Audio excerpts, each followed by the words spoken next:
और राज नेहरू जी हमारे साथ जुड़े हुए हैं, जो कि वीसी हैं विश्वकर्मा स्किल यूनिवर्सिटी के। राज नेहरू जी, आपका भी बहुत स्वागत है। राज नेहरू जी का भी मैं रुक कर लेता हूं।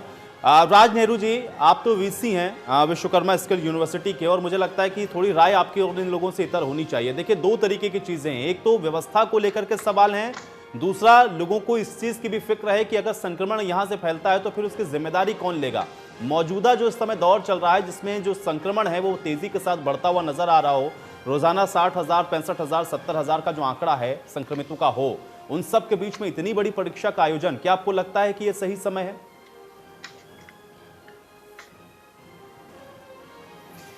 देखिए, पहले तो मैं एक चीज़ बताना चाहूँगा। जो आपने संक्रमण की बात की है कि अगर देश की आज की रिकवरी रेट देखेंगे, 75% से ज़्यादा हमारी रिकवरी रेट है भारत के अंदर इस समय पे। यानी 3.5 से 4 टाइम्स ज़्यादा रिकवरी है बनस्बत के संक्रमण के। और साथ साथ में अगर आप देखें, जो डिक्लाइन रेट है वो भी 11% से करीब 7.5 6.5% पे आया। तो इसलिए इन आंकड़ों को भी हमें ज़रा करीब से देखना चाहिए। दूसरी बात, जहाँ तक शिक्षा की बात है, जो शिक्षा अगर हम एजुकेशन की बात करते हैं तो इसमें इक्वलिटी तो होनी चाहिए, लेकिन जो परीक्षा है इसमें इक्वलिटी नहीं होनी चाहिए। इसमें इक्विटी के आधार पर लोगों का अवलोकन होना चाहिए, क्योंकि परीक्षा एक ऐसी चीज़ है जिससे बच्चों की कॉन्फिडेंस बढ़ती है, उनकी सेटिस्फैक्शन बढ़ती है, और ये कॉम्पिटेंस की एक रिफ्लेक्शन है। आज हम जानते हैं देश भर में जो सेमेस्टर सिस्टम ऑफ एग्जामिनेशन है, बच्चे नॉर्मली सेमेस्टर सिस्टम में बहुत अच्छी तरह से प्रिपेयर नहीं करते। और हमारे जो सेमेस्टर सिस्टम के एग्जाम भी हैं वो वेरी करते हैं हर इंस्टीट्यूशन से इंस्टीट्यूशन तक। और मेजॉरिटी ऑफ बच्चों का हमेशा ये उद्देश्य रहता है कि एंड सेमेस्टर पे जो फाइनल ईयर के एग्जाम्स होते हैं उसमें हमको अपनी प्रिपरेशन करें और अपनी परफॉर्मेंस की इम्प्रूवमेंट्स करें। अब अगर आज की डेट में आप बच्चों को एवरेज के आधार पर उनके फाइनल ईयर के एग्जाम्स में प्रमोट कर दोगे, तो ये एक बहुत बड़ा डिस्पैरिटी होगी उन बच्चों के साथ भी जो बच्चे वास्तव में प्रिपेयर करके अपने रिजल्ट्स को इंप्रूव करना चाहते हैं। ये हमें, मुझे लगता है, ये उनके साथ भी एक भेदभाव होगा। मुझे लगता है ऐसी परिस्थितियों में हमें होगा मुझे लगता है ऐसी परिस्थितियों में हमें 2-3 चीजें ध्यान रखनी चाहिए। हमारा एक बहुत बड़ा देश है और हम ट्रेंड सेटर्स हैं पूरी दुनिया के अंदर।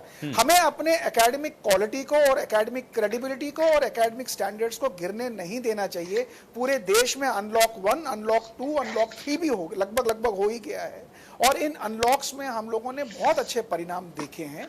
मुझे लगता है पूरा देश, इंडस्ट्रीज, फैक्ट्रीज, ऑफिसेज, लाखों, मतलब आज की डेट में मिलियंस ऑफ, मेरे हिसाब से करीब 40-50 मिलियन लोग रोज ऑफिस जाते हैं, रोज ऑफिस से घर आते हैं। तो हमें अपने बच्चों में भी ये जो फियरलेसनेस है, ये फियरलेसनेस को इनकलकेट करना चाहिए। कुछ चीजें हैं, हमें सोशल डिस्टेंसिंग का पालन करना है, हमें सेफ्टी और सिक्योरिटी जो सरकार ने, मिनिस्ट्री ऑफ होम अफेयर्स ने और हर राज्य सरकार ने गाइडलाइंस दी हैं, उन गाइडलाइंस को फॉलो करना चाहिए।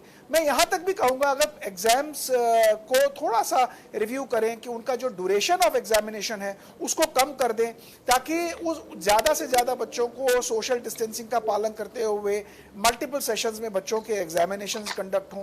तो मुझे लगता है इन सारी चीज़ों को ध्यान में रखते हुए मुझे लगता है कि एग्जामिनेशन को हमें उसके एकेडमिक स्टैंडर्ड्स को हमें कॉम्प्रोमाइज़ नहीं करना चाहिए, और हमें एक बार पुनः इसके बारे में विचार करना चाहिए।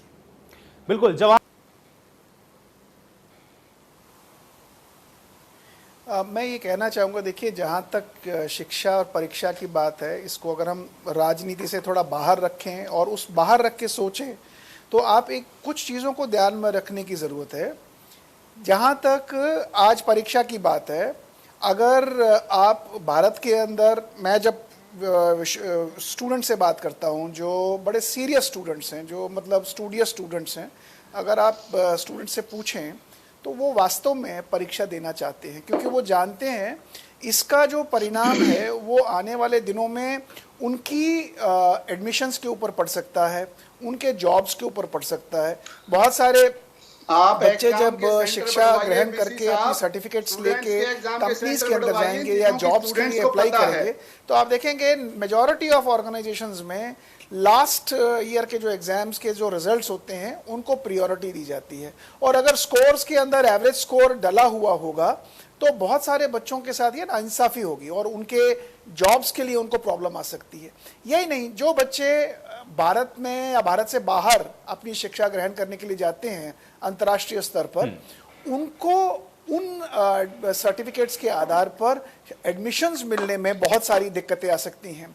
जहां स्कॉलरशिप्स क्लेम करनी होती हैं अंतर्राष्ट्रीय स्तर पर या रिकॉग्निशंस क्लेम करनी होती हैं, बच्चों को उनमें डिफिकल्टीज आ सकती हैं।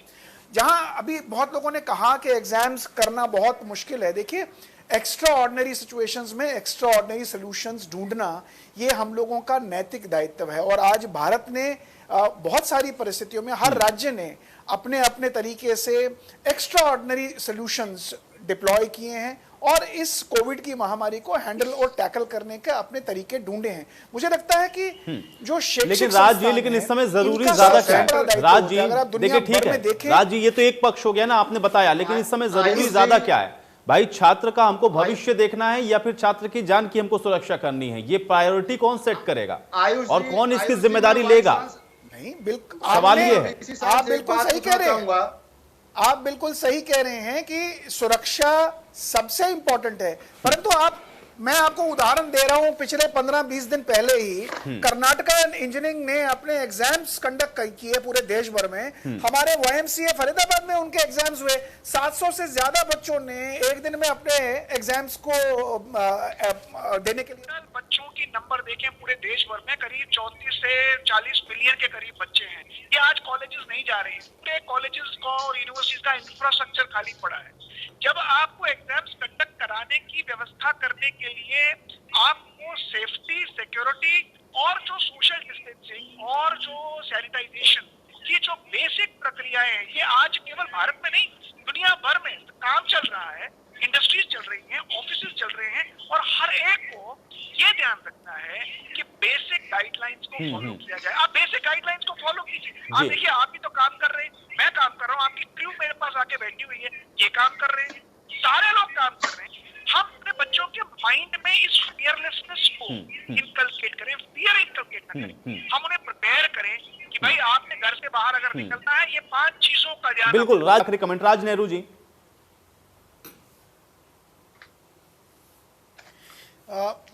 देखिए, एक इम्पॉर्टेंट चीज़ जो अभी बात कर रहे थे कि हमें इंफ्रास्ट्रक्चर के ऊपर ध्यान देना चाहिए। हमारे स्टेट को अगर हम देखें 40 से ज़्यादा यूनिवर्सिटी स्टेट के अंदर हैं, लेकिन अगर स्कूल कॉलेजेस आप देखोगे तो 5-10-20 टाइम्स मल्टीप्लायर है इसका। तो मुझे लगता है इंफ्रास्ट्रक्चर की हमारे पास कमी नहीं है। हमारे को इंफ्रास्ट्रक्चर को कैसे सेफ और सिक्योर बनाना है, जिसमें एग्जाम अगर कंडक्ट भी करने हैं, मान लीजिए, तो एग्जामिनेशन को कंडक्ट करने के लिए जो प्रॉपर सेफ्टी के गाइडलाइंस है उन्हें फॉलो करना चाहिए। मैं एक सुझाव ये देना चाहूंगा कि एक पॉसिबिलिटी और है जिसको हम फ्लेक्सिबल एग्जामिनेशन सिस्टम बोलते हैं। फ्लेक्सिबल एग्जामिनेशन सिस्टम में मान लीजिए आपने 1 महीने का प्रावधान डिसाइड कर लिया और उस 1 महीने के अंदर समय और टाइम आप डिसाइड कर ले, बच्चा डिसाइड कर सकता है और ऑनलाइन या ऑफलाइन दोनों चीजों को डिसाइड किया जा सकता है। ये भी एक नॉवल तरीका होगा और मुझे लगता है कि अगर यूनिवर्सिटीज या स्टेट इसके ऊपर ध्यान दे तो फ्लेक्सिबल एग्जामिनेशन सिस्टम में हम इनोवेट करके उस प्रकार से बच्चों के एग्जामिनेशन कंडक्ट कर सकते हैं। साथ ही एग्जामिनेशन के प्रोसेस में भी, मतलब आजकल ओपन बुक एग्जामिनेशन का भी एक प्रावधान है, अंतर्राष्ट्रीय स्तर पर ओपन बुक के एग्जाम्स कंडक्ट किए जाते हैं। तो यूनिवर्सिटीज को ये फ्लेक्सिबिलिटी भी हो सकती है कि वो ओपन बुक के एग्जामिनेशन कंडक्ट कर सकती है। इंफ्रास्ट्रक्चर हमारे पास इतना सारा पड़ा हुआ है और उस इंफ्रास्ट्रक्चर के अंदर अगर उसको शिफ्ट्स के अंदर डिफाइन किया जाए और एग्जामिनेशन के ड्यूरेशन को लेसर पीरियड में लिया जाए, यानी जहां 3 घंटे का एग्जाम होता है उसको 50% कट करके 1.5 आवर का एग्जाम किया जाए, तो आप बहुत सारे साइकिल्स में बहुत सारे बच्चों को सोशल डिस्टेंसिंग के साथ सेव आप एग्जामिनेशन कंडक्ट कर सकते हैं और आप अपनी क्रेडिबिलिटी, स्टैंडर्ड्स और अकाउंटेबिलिटी ऑफ एजुकेशन बराबर मेंटेन कर सकते हैं। आयुष जी, ठीक है।